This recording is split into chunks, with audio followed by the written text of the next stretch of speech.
Good evening. Welcome to Northbeat. I'm Megan Roberts. Extreme cold weather is hitting parts of Nunavut hard. The elementary school in Ranken Inlet closed today as wind chills hit minus 59 this morning and stayed below minus 50 for most of the day. In Sunny Ryak, wind chills were also in the minus 50s, and to compound issues brought on by the cold, the power went out. A snapped power line left some in the community in the dark with no heat.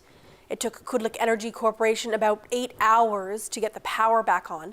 To help those left in the cold, the District Education Authority welcomed people at the school gym.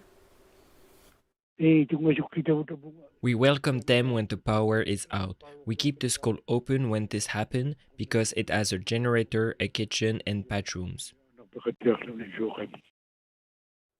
Nasuk says half the town was without power, including the hamlet and housing offices and the co-op. Kudlik Energy Corporation technicians flew into the community to repair the line. This is the third time in a week that Sunny Ryak has experienced outages. The Yukon government says it's continuing to make downtown Whitehorse a safer place. There have been big concerns about safety in parts of the city's downtown, particularly around the emergency shelter. One popular business even shut down. Today, the territorial government told the public what it's done so far to address homelessness, addiction, and community safety. Yukon Minister of Social Services Tracy Ann McPhee says new meal services have been introduced to several locations in downtown Whitehorse. And the new managed alcohol residential program could open as early as April. More updates on housing are expected at a summit next week. There are 13 goals remaining in the safety plan. McPhee says those are all underway simultaneously. I'm not sure we could do more. We will continue to listen. We will make sure that we are listening to members of our community, business, citizens, people with learned experience, individuals who are street involved, and doing absolutely everything we can to respond to that. The Yukon government also wants to extend hours at the Whitehorse supervised consumption site. The minister says dozens of people have received life-saving naloxone there. MLAs in the NWT will vote tomorrow on the idea of holding a public inquiry into the 2023 wildfires. The Premier has come out strongly against an inquiry, saying it would be expensive and grind the government to a halt. But the MLAs who put forward the motion say it's needed to restore public trust in the government. We asked some people in Yellowknife what they think. Here's some of what we heard. I think there just needs to be some lessons learned on how different organizations could be communicating better in the future. And perhaps we might just find some better ways of doing that if this was to happen again. Considering that I'm from Hay River, I live there, and I'm here on work. I remember we had to be evacuated, and it was after the evacuation that it kind of came down to the newspapers printed the cost of the fire.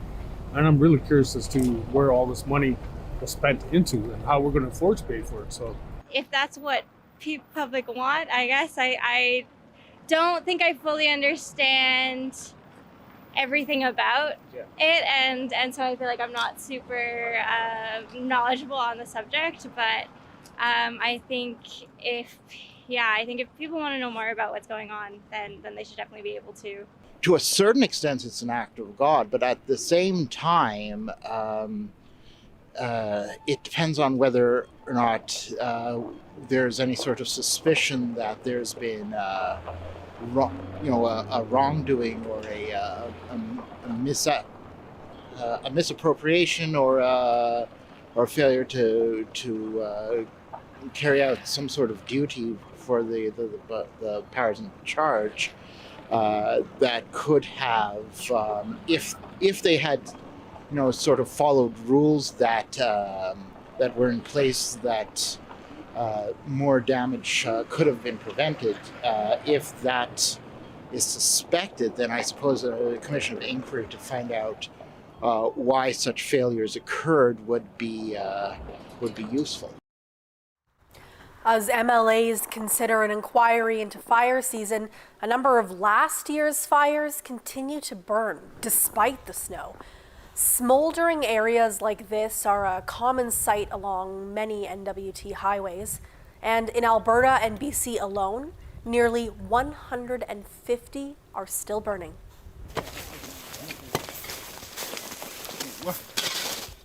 Known as holdover fires or overwinter fires, sometimes even zombie fires, they burn just below the surface, feeding on carbon-rich soils like peat.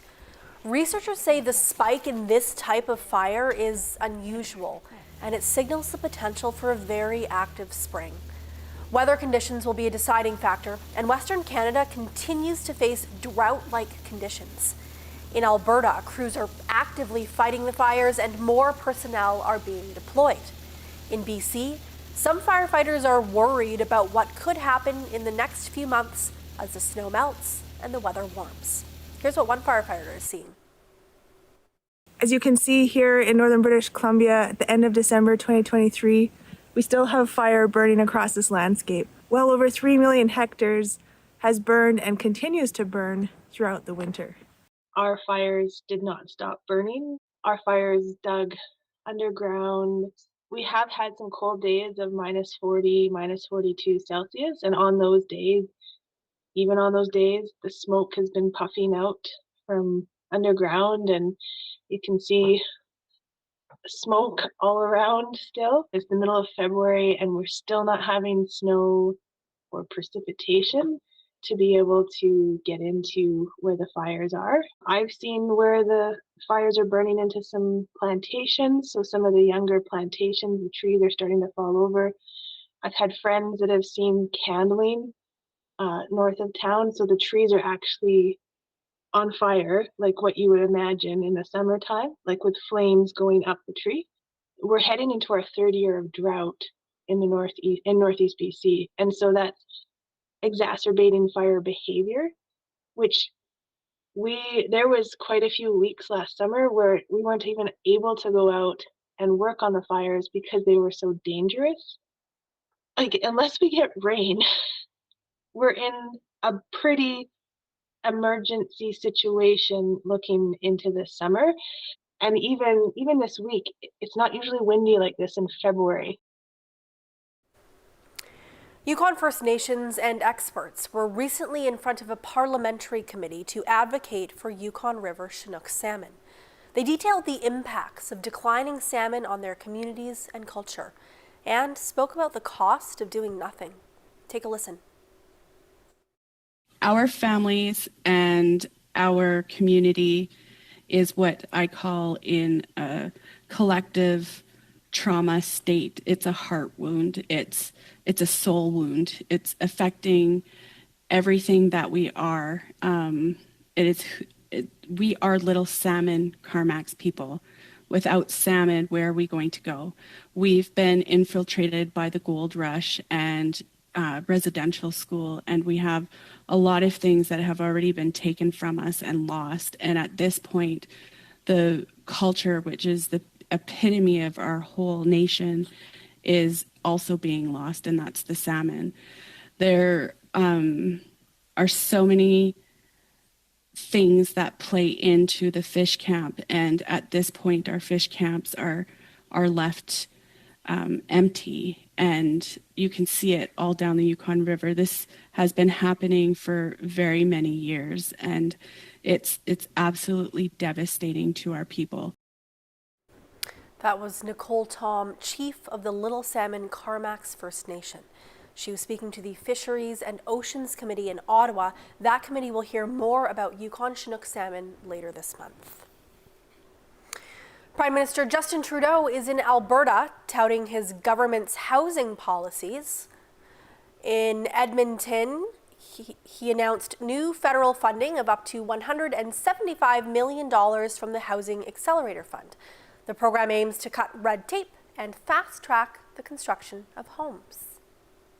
One of the challenges we're facing right now with this housing crisis is over the past decades, the federal governments of different stripes stepped back from the business of ensuring that housing was properly built right across the country in affordable ways, meeting the supply needs, meeting the growth of the country.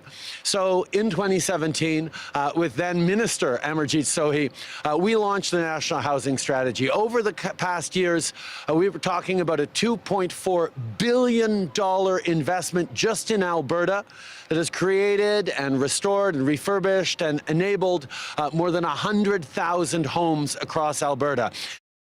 That was Prime Minister Justin Trudeau in Edmonton. Well-known Inuvik resident Vince Sharp has died. He was 76 years old. Sharp was a father, a town councillor, and a firefighter. He was once awarded the Medal of Bravery from the Governor General for saving 2 people from a burning structure. A procession was held in Inuvik today, one last drive through town for one of Inuvik's longtime residents. Inuvik Boot Lake MLA Denny Rogers paid tribute to Sharp in the NWT Legislative Assembly today. Take a listen. Vince was one of the first people I met when I moved to Inuvik 30 years ago, and we've made close friends since that time. Vince has always been an incredible advocate for our community that he so dearly loved. He served several years as a municipal councillor. He was a staunch supporter of the Inuvik Fire Department, of any local protective services. He supported and fundraised for community events such as the Muskrat Jamboree, the Firefighters Gala, the Children's First Centre, and many, many more, Mr. Speaker, that I could probably go on for an hour. Vince's favorite place on the planet was at Yaya Lake, where he spent many, well, pretty much every weekend that he could out there in the summer, hosting tourists, family, friends. As anybody who knows Vince, and I know some colleagues from the Beaufort Delta who are with me and yourself, Vince lived life on his own terms, always, and was a true pillar for Inuvik and a legend for Inuvik. And he'll certainly be sorely missed. Rogers says the funeral services for Vince Sharp will happen tomorrow. They'll start at 2 p.m. at the Midnight Sun Complex. The Innovatum contest is open. You can read, speak, sing, or do a skit in the dialect of your choice. And you can even use filters like this one. Unanutchuk. Buvraganeaktuk. This is a seal. It's going to swim.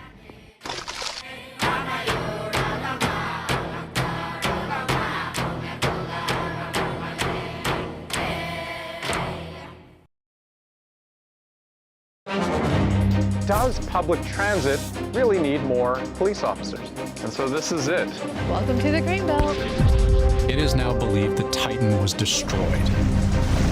It makes sense that they get a larger share. Or does it? All of this, just single detached homes. Yes. What do we know? How is that even possible? Well, with a little bit of help, I think we can explain. About that with Andrew Chang. Watch free on CBC Gem. We carry a world of information in our pockets because we want to know. Breaking news that shapes your world.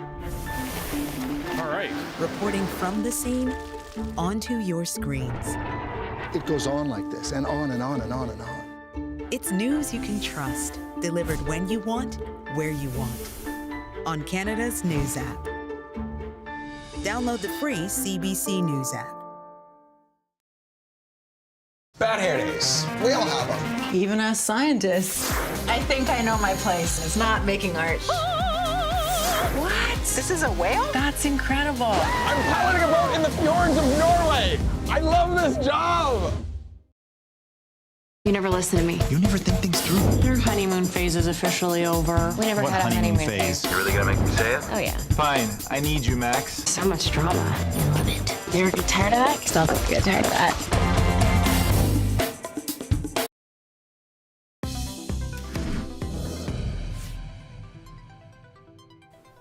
Libraries are coming under increasing pressure to ban books. It's a well-known situation in the U.S. and it's a growing trend here in Canada. Deanna Sumanak Johnson looks at why some books get pulled off the shelves here and how authors and librarians are pushing back.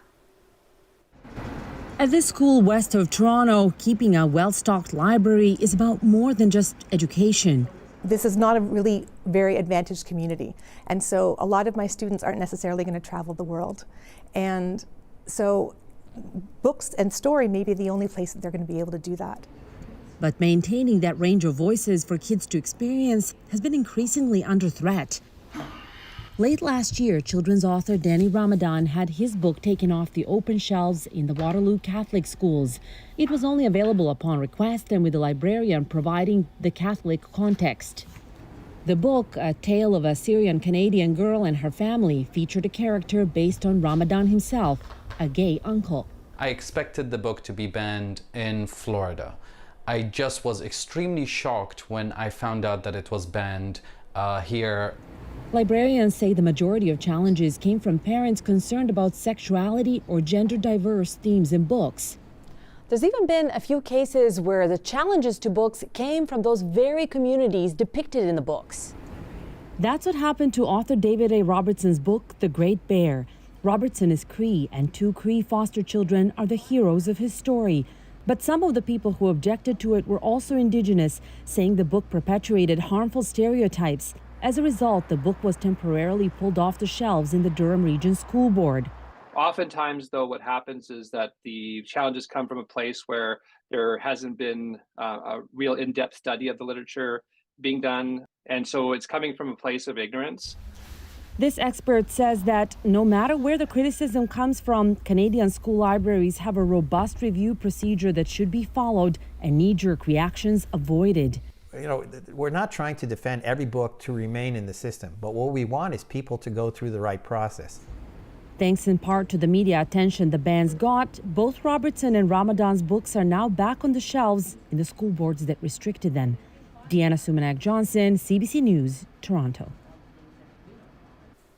With a couple of notable exceptions, it's been a relatively mild winter for most of Canada. That's been a letdown for outdoor enthusiasts, but it's been a boon for many who work outside, especially in construction. Natalia Goodwin has the story. Ottawa may look like a winter wonderland after the recent snow and cold temperatures, but most of this season has looked like this, warm and a bit soggy. That means roofer Byron Bustillo has been able to get more shingles down this winter. Normally, he'd only be able to work 2 to 3 days a week, sometimes less. I would have had to have stopped at some point during the winter because we just can't, like, things start to break and stuff. Whereas this winter, it's just been mild, so we've just been continuing, and looks like we'll be done just before the springtime. Bustillo says he can work in most temperatures and snow can easily get blown off a roof, but dry weather makes his job more safe. Just makes it slippery, like you're on a rope obviously, but like your angles have to be tighter because you can't be swinging around and sliding right off the roofs. And it's not just purely outside jobs that are getting ahead. Stephen Sever runs Sever Contracting. He's been able to avoid pushing jobs that would normally have to wait until summer. We usually stop cutting windows out in November, but because of the mild weather, we can continue to do it basically up to now. We finished a deck in December, January, because the weather was great. Ottawa has not only been warm, there's been less snow too. Just over 93 centimeters of snow has fallen since December 1st. Over the same time period last year, about 222 centimeters of snow fell. The Ottawa Construction Association says the winter doesn't really stop the work, but a milder winter does help. It just impacts productivity, it impacts performance of equipment. So what you're seeing is they can deliver more construction per day when it's easy going than when it's extreme. So, and there's less time lost on preparing the site for the day's activities. DeVries says that productivity trickles down to the worker too, as there's only so much a human body can do in frigid conditions. But it's not just about productivity. DeVries says a milder winter means construction sites don't have to be heated as much, meaning some contractors could save some money. Natalia Goodwin, CBC News, Ottawa. A small community-based organization in Cambridge Bay is expanding a program to help at-risk youth find employable skills with help from a local mining company. For the past 6 years, the Redfish Arts Society has been dedicated to helping youth develop their potential and get training to help them find jobs. A partnership with B2 Gold means the nonprofit society can continue to operate as it looks for more long-term stable funding. The Redfish Arts Society says the collaboration with the mining company is a win-win for everyone. Our program actually is batting 1,000. So out of all the kids that were in our previous program, they've all been gainfully employed. So one of the things with B2 Gold where they help us out is hiring the kids to go out to their mines to work. Earlier programs concentrated on mentorship, arts, and life skills training. The current group is also being taught welding. As athletes and coaches prepare for the Arctic Winter Games, a different competition has already started in Inuvik. Students from 8 different NWT communities are battling it out at the annual Northern and Dene Games Summit. Des Loreen went to check it out. Good, all the way up. Way to go. Good. Strength, agility, perseverance. It's all on display at the Northern Games and Dene Games Summit in Inuvik, where more than 80 kids from across the Beaufort Delta are giving it their all.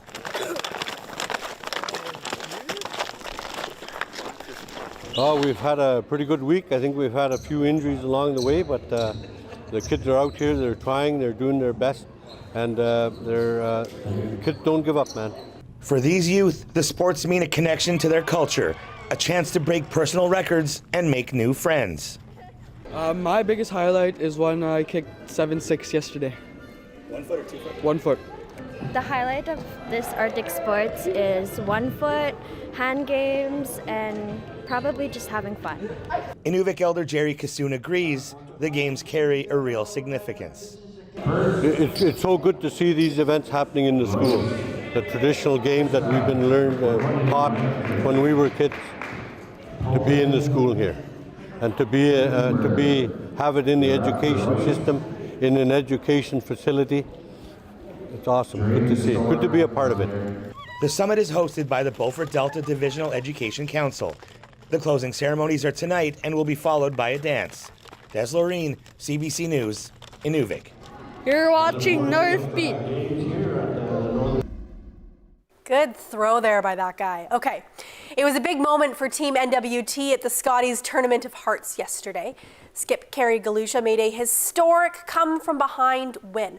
Her team was down 7 points after 3 ends, but they pulled it out and ended up beating the team from Ontario with a score of 10-9.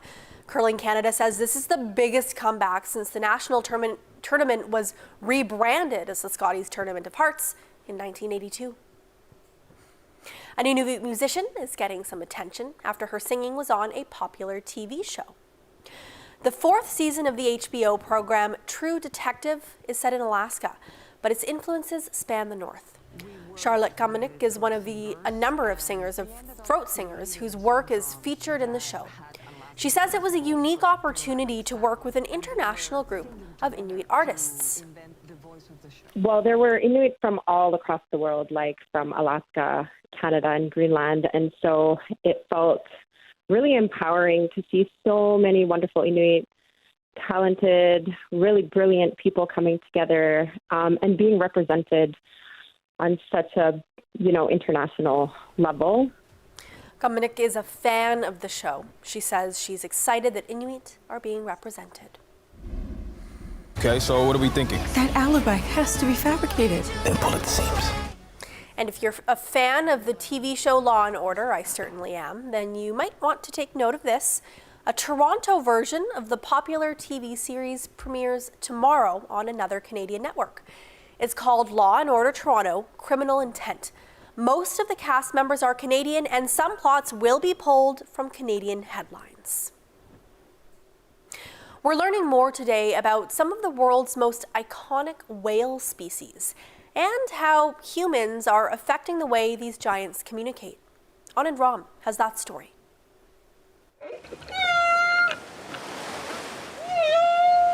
The siren song of a humpback whale. But these marine mammals also sing a different tune. It makes a Harley Davidson sound like a child's toy. These low-frequency sounds are the focus of new research in the journal Nature. Using vocal organs from dead baleen whales like humpbacks, they pumped air through them and discovered that these whales rotated their organs to vibrate an inner cushion, all to communicate danger, food sources, and for mating. If you're in a very crowded bar and you need to sing to find your mate, and everybody else is making all this noise, you won't be able to find your mate. In other words, when you sound like an engine, real engine noise is disruptive. And the new research says diving down deeper won't help. Because of how compressed air gets down there, the whales physically struggle to make these sounds. So to vocalize like this, they have to do it closer to the surface. And that's exactly where we make boating noise, in exactly the same frequency range and also on the surface. This noise pollution affects all marine mammals, and in Canada some solutions have been to move or slow down ships. And all of these things generate noise. But this advocate says there's even more to be done. Really the biggest thing that industry and governments can do is to facilitate movement towards more quieter technologies. So that when these giants sing their songs in the dark, they can find each other and thrive. Anand Ram, CBC News, Toronto.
And that is Northbeat for tonight. For news anytime, go to cbc.ca/north. Thank you for watching. I'm Megan Roberts. Have a good night.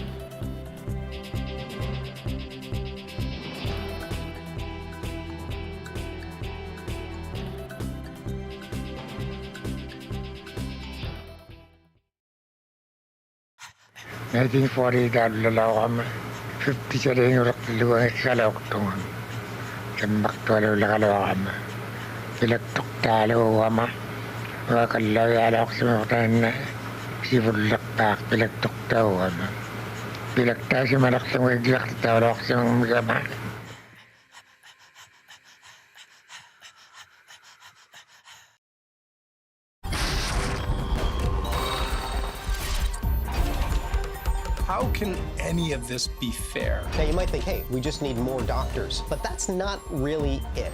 A Russian scheme here shows you where it starts, where it ends. Were you really willing to risk that job? Yes. At Thunder Bay's favorite festival, Wake the Giant. Ta-da! There it is.